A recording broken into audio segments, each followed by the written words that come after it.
নমস্কাৰ বন্ধু বান্ধৱীসকল, কি খবৰ আপোনালোকৰ? ভালনে? আশা কৰোঁ আপোনালোক ভালেই আছে। আজি মই ঘৰতে বনাব লৈছোঁ ৰঙালাও আৰু মাছৰ এটি টেষ্টি সোৱাদ লগা তৰকাৰী। বলকচোন দেখাইছোঁ আপোনালোকক মই কেনেদৰে বনাইছোঁ। আৰু এয়া ৰঙালাওডোখৰ মই কাটি লৈছোঁ ডাঙৰ ডাঙৰ কৰি। লগতে পিঁয়াজ এটা আৰু আলু এটাও কাটি লৈছোঁ।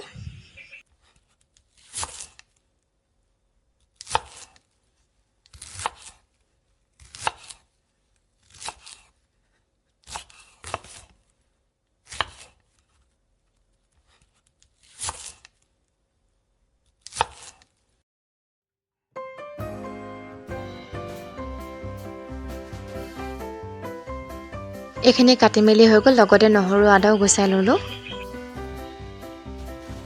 বাতি এটাতে সৰিয়হ অলপ তিয়াই থৈছিলোঁ, এইখিনি ধুই মেলি মিক্সিত পিচি আনোগৈ। এয়া মাছখিনি ধুই মেলি বাতিটোতে থৈ ল'লোঁ।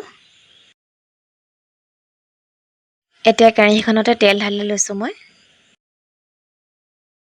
তেলখিনি গৰম হোৱাৰ পাছতে মই মাছখিনি ফ্ৰাই কৰি লৈছোঁ।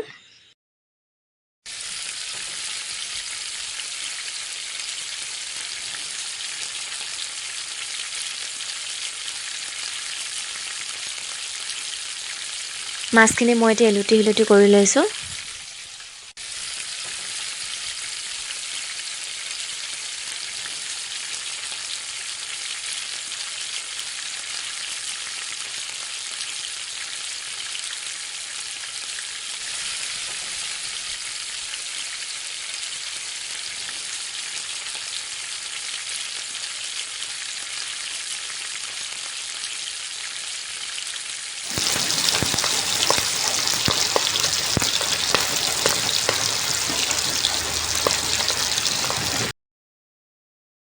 এয়া মাছখিনি ফ্ৰাই কৰা হৈ গ'ল। এতিয়া মই এইখিনি কাঢ়ি লৈছোঁ। সেই একেখিনি তেলতে মই দি লৈছোঁ জিৰা এচামুচ, লগতে শুকান জলকীয়া এটাও দি লৈছোঁ। মই এতিয়া কাটি লোৱা পিঁয়াজখিনি ইয়াতে ঢালি লৈছোঁ। এইখিনি অকণমান দেৰি ভাজি ল'ম পিঁয়াজখিনি।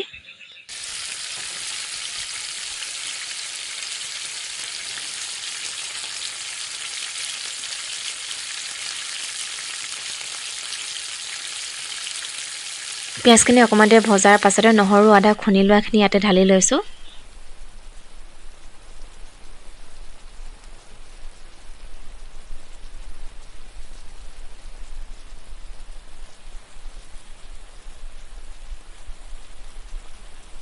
নহৰু আদা কেঁচা গোন্ধ যোৱাৰ পাছতে মই ইয়াত পিচি লোৱা সৰিয়হখিনি দি লৈছোঁ।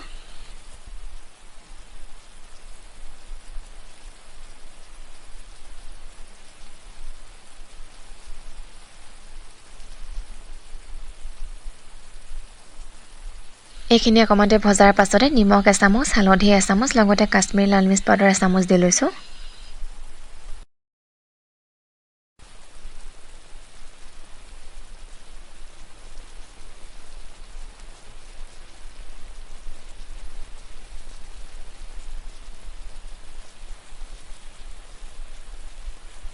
এইখিনি আৰু অলপ ভজাৰ পাছতে মই কাটি লোৱা ৰঙালাও আলুখিনি ইয়াতে ঢালি লৈছোঁ।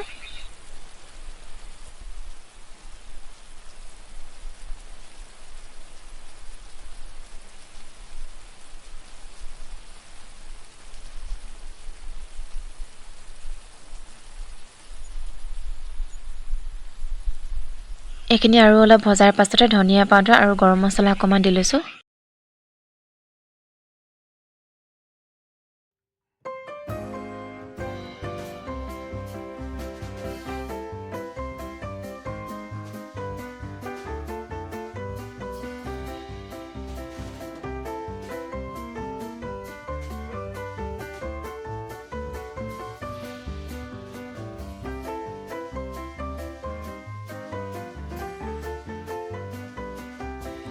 মই এতিয়া ইয়াতে পানী অকণমান দি লৈছোঁ। পানীখিনি দিয়াৰ পাছত ঢাকনখন লগাই অকণমান দেৰি উতলিবলৈ দিম এইখিনি।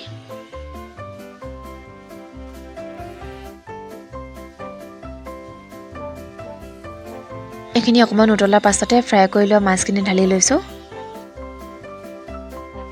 এইখিনি 10 মিনিটমান ঢাকনখন লগাই উতলিবলৈ দিম।